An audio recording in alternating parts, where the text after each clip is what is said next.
নির্বাচন এসেছে, স্বাভাবিকভাবেই বিভিন্ন রাজনৈতিক দল তাদের বিভিন্ন লক্ষ্য উদ্দেশ্য জনগণের সামনে উপস্থাপন করবে।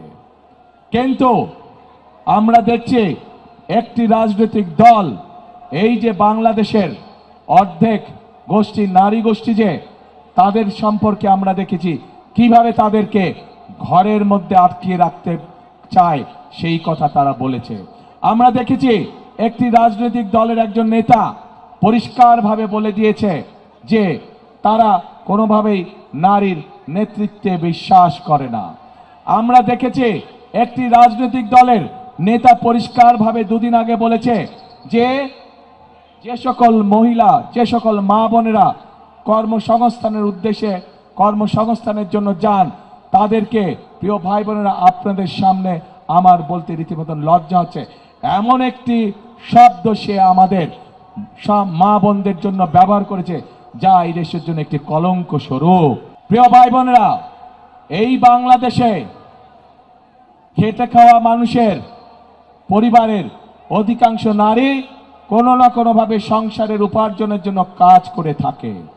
এই বাংলাদেশের লক্ষ লক্ষ 50 লক্ষের উপরে নারী আজ যেই গার্মেন্ট শিল্প নিয়ে সকলে গৌরব করে, সেই গার্মেন্ট শিল্পে নারী শ্রমিকরা কাজ করেন।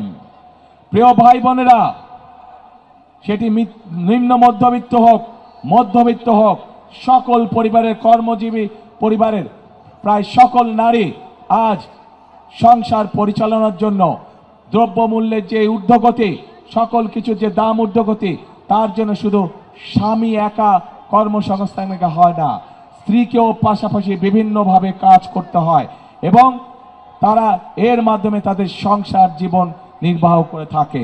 কিন্তু আজ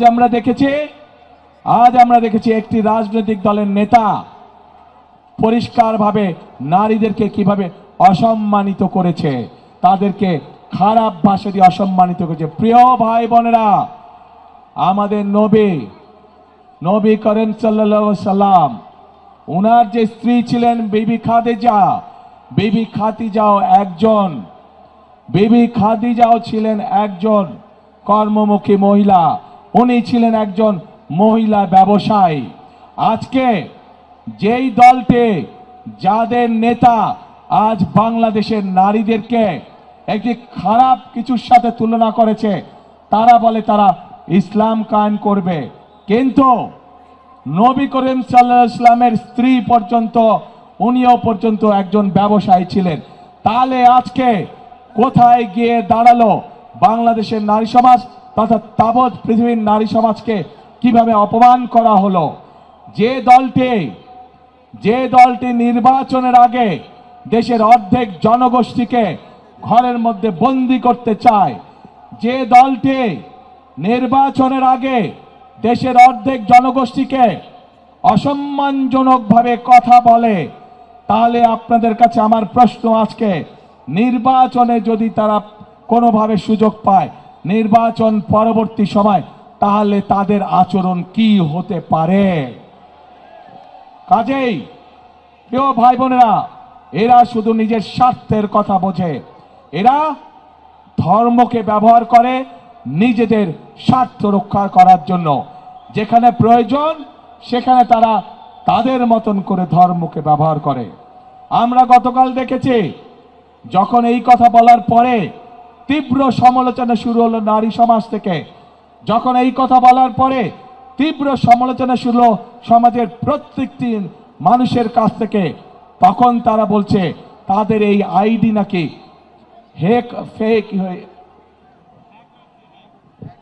হ্যাক হয়ে গিয়েছিল। প্রিয় ভাই বোনেরা, এই বিষয়ে যারা বিশেষজ্ঞ তারা পরিষ্কারভাবে বিভিন্নভাবে বলেছে যে আইডি এইভাবে হ্যাক হতে পারে না।